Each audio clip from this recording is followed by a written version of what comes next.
बिस्मिल्लाहिर्रहमानिर्रहीम, अस्सलाम वालेकुम। ऐसा लग रहा है कि अब आने वाले वक्त में हम एक ही जंग देखेंगे और वो होगी न्यूक्लियर वॉर। अब जरा आप सिनेरियो समझ लें कि हुआ क्या है। अमेरिका ने 2008 के बाद पहली मर्तबा बरतानिया में B-61 न्यूक्लियर वॉरहेड डिप्लॉय कर दिया है। ये बेसिकली B-61 न्यूक्लियर बॉम्ब पहली मर्तबा जो डिप्लॉय हुआ है, यह आखिरी दफ़ा 2008 के अंदर अमेरिका ने विड्रॉ कर लिया था।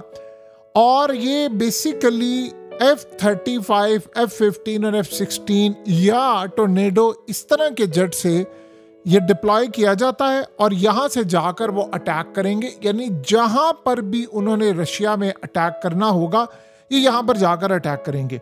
और ये पहली मर्तबा हुआ है कि 2008 के बाद इन्होंने अब ये अटैक करने का फैसला किया है। अब जाहिर सी बात है, यूरोप और दीगर ममालिक मुकम्मल तौर पर इस वक्त तैयार हैं कि उन्होंने रशिया पर अटैक कर देना है।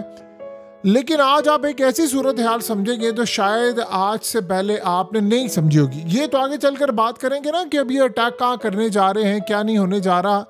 लेकिन आप उससे पहले समझ लें कि ये अगर अटैक होता है तो डेड हैंड, सबसे खतरनाक रशिया का हथियार, वो चल पड़ेगा। अब वो क्या चीज है?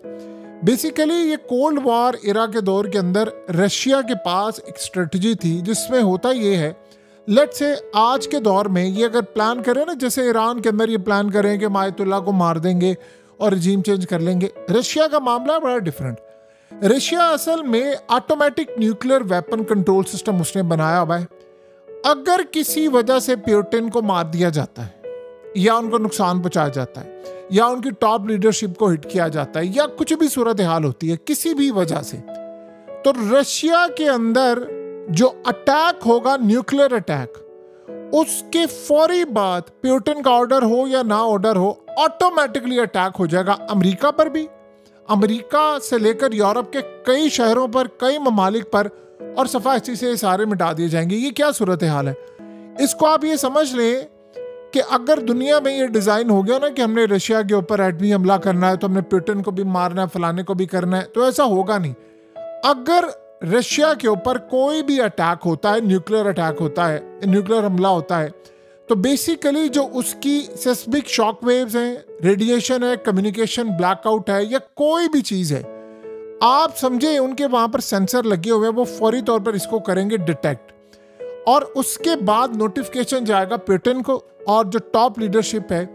अगर उनकी जानिब से कोई जवाब नहीं आता, यानी चंद सेकंड्स या लम्हों का ये मामला होता है या मिनट्स का मामला होता है, अगर कोई ऑर्डर नहीं आता कमांड की जानिब से, तो ऑटोमेटिकली रशिया के न्यूक्लियर मिसाइल सबमरीन से, मोबाइल लॉन्चर से, सिलो से या दीगर बेसिस से ऑटोमेटिकली न्यूक्लियर मिसाइल यानी डिप्लॉय जो किए हुए वो हिट होना शुरू हो जाएंगे और फौरी तौर पर जाकर अमेरिका की कई रियासतों में हिट कर देंगे।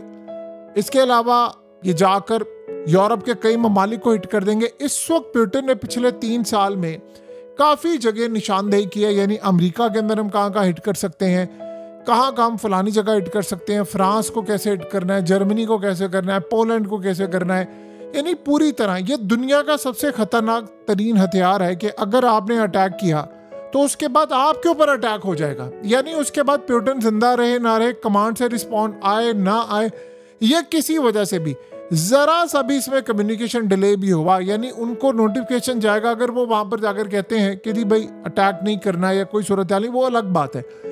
लेकिन अगर वहां पर चला गया नोटिफिकेशन और वहां से जवाब आए या ना आए, इमीडिएटली ये अटैक हो जाएगा और उसके बाद दुनिया के अंदर कई ममालिक सफाई से मिट जाएंगी, जिसमें अमेरिका भी सफाई से मिट जाएगा।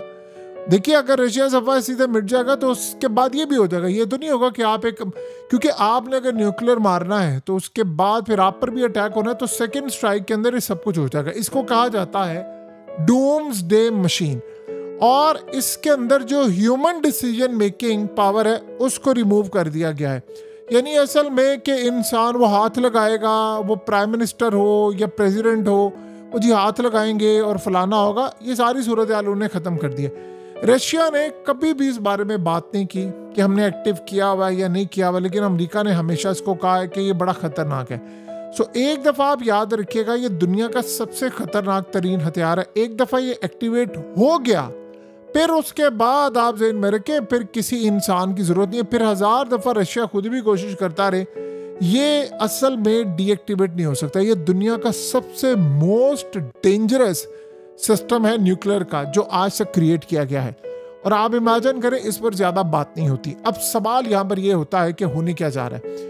अमेरिका ने जो अपना न्यूक्लियर मिसाइल अब इस वक्त जाकर जिस तरह डिप्लॉय कर रहे हैं, F-35 के साथ इन्होंने मारना है। ये असल में कह रहे हैं कि जी हम जाएंगे और वहाँ पर जाकर हम अटैक करेंगे और रशिया की बेसिस को उड़ाएंगे, और यानी किसी भी तरह जाकर ये असल में न्यूक्लियर जो जंग है वो अब सर पर खड़ी हुई है और ये हो जानी है आने वाले वक्त के अंदर। जो हालात इस वक्त नज़र आ रहे हैं, रशिया की मिलिट्री बेसिस को टारगेट करेंगे, उनके कंट्रोल बंकर्स को टारगेट करेंगे, न्यूक्लियर प्लेटफॉर्म को जाहिर सी बात है टारगेट करने की कोशिश करेंगे। देखिए, जो मुल्क पहला न्यूक्लियर हमला करेगा उसकी ये कोशिश होगी कि अगला मुल्क अगर न्यूक्लियर ताकत है तो वो कम से कम अपनी ताकत खो जाए, वो सेकेंड स्ट्राइक की कैपेबिलिटी ना करे। ये रशिया से जो लड़ाई करते हैं उनके पास करने को बहुत कुछ है, वो हमेशा से लड़ते आए हैं, उनकी ताकत बड़ी है। आप ये सोचे ना कि अब ये जा रहे हैं आखिरी हद को। ये इस वक्त इन्होंने ब्राज़ील पर, चाइना पर और इंडिया पर पाबंदियां आयद करने जा रहे हैं, तुमने उससे तेल नहीं लेना।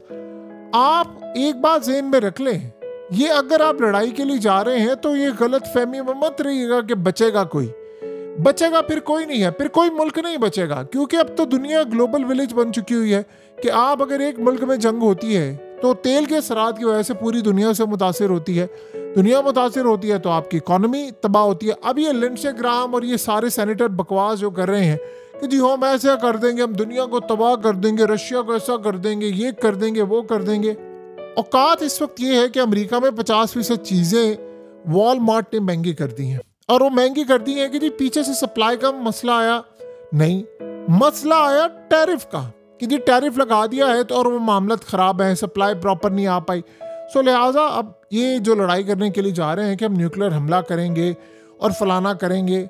रशिया के पास बहुत कुछ है। आज उन्होंने 500 ड्रोन से हमला किया, हाइपरसोनिक मिसाइल उन्होंने मारने हैं, ओरेस्टिक मिसाइल उन्होंने मारना है, और उसके अलावा बहुत सारी चीज़ें। ये जो रशिया पिछले 24 घंटों से सारी दुनिया को दिखा रहा है। सो लिहाजा असल में सबसे बड़ा मसला ये हुआ है, देखिए यूक्रेन का इस वक्त लड़ने का जो सिलसिला है वो फौजियों के लेवल का नहीं रहा। उनके फौजी मारे जा रहे हैं, वो छोड़ कर भाग जाते हैं, मैदान जंग से निकल जाते हैं, उनके बहुत सारे अपने अलग से मसाइल हैं। अब ये जो सूरत हाल इस वक्त प्लान करने की कोशिश कर रहे हैं कि हम उनको मारेंगे, हम उनको अटैक करेंगे। रशिया ने तो बड़ा क्लियरली कह दिया इंडिया को कि आप Su-57 ले लें, और ये बात बड़ी अजीबो गरीब सूरत हाल सामने आई है कि आपको लेना चाहिए क्योंकि आपने पाकिस्तान के साथ लड़ाई में राफेल तैयारी गिराए हैं और उनकी वैल्यू कोई नहीं है। अब मसला सारा ये है कि ये चाहते तो हैं हम ले लें, लेकिन फिर क्या आप अमेरिका के खिलाफ जाकर ही काम करेंगे? आप उनके खिलाफ जाएंगे, वो तो आपको आगे तेल लेने नहीं दे रहे। तो इंडिया के लिए भी बड़ा टेस्ट है। ये जो 2025 का आखिरी जो यानी क्वार्टर है और उसके बाद जो 2026 है, ये बड़ा तल्ख होने के लिए जा रहे हैं। आपको पता है कि बरतानिया ने और अमेरिका ने तो ऑलरेडी कह दिया है कि 2027 में दुनिया सारी हालत जंग में होगी। रशिया भी होगा, चाइना भी होगा, यूरोप भी होगा, अमेरिका भी होगा, ये सारे जंगे कर रहे होंगे। आप बताइए, इसराइल यहाँ पर रुकने वाला है, वो शाम में रुकेगा, वो ईरान के हवाले से रुकेगा। ये ईरान में रशिया में बड़ा फ़र्क है। रशिया के न्यूक्लियर मिसाइल डिप्लॉय हैं, वहाँ आपने लीडरशिप को मार भी दिया तो आप पर अटैक हो जाएगा। अब सोचें, आपने लीडरशिप को मार दिया तो अटैक उधर से आपने कोई किया, उन्हें डिटेक्ट कर लिया, तो आप लीडरशिप का क्या करेंगे? वो तो फिर आपके कई शहर उड़ा देगा। और ये जो डेड ख़ास तौर पर है, काफ़ी ये ख़तरनाक जो हथियार है, यानी जो ऑटोमेटिक इनका सिस्टम है न्यूक्लियर का, इसमें गुंजाइश नहीं है रिवर्स होने की। आपने लेट से मिसाल के तौर पर उन्होंने 20 या 25 शहर रखे हुए हैं जिनको टारगेट करना है। कुछ यूरोप के हैं, कुछ अमेरिका के हैं, कुछ अमेरिका की रियासतें हैं। आप सोचो, अगर 25 न्यूक्लियर वॉर हेड ने जाकर हिट कर दिया तो लाखों लोग मर जाएंगे, करोड़ों लोग मरेंगे। आप क्या करेंगे? उसके बाद ये रुकेंगे? जाहिर सी बात है, फिर तो कोई नहीं रुकेगा। इसीलिए अब असल मसला ये है कि दुनिया में अगर आपने चाहते हैं कि अमन हो तो सबसे पहले अमेरिका और इसराइल के जो एटमी हथियार है उनको सरेंडर करवा दिया जाए तो दुनिया में वैसे ही अमन आ जाएगा। असल फसाद की जड़ दुनिया की हर प्रॉब्लम की आपको नजर आती है तो वो इसराइलियों में नजर आती है।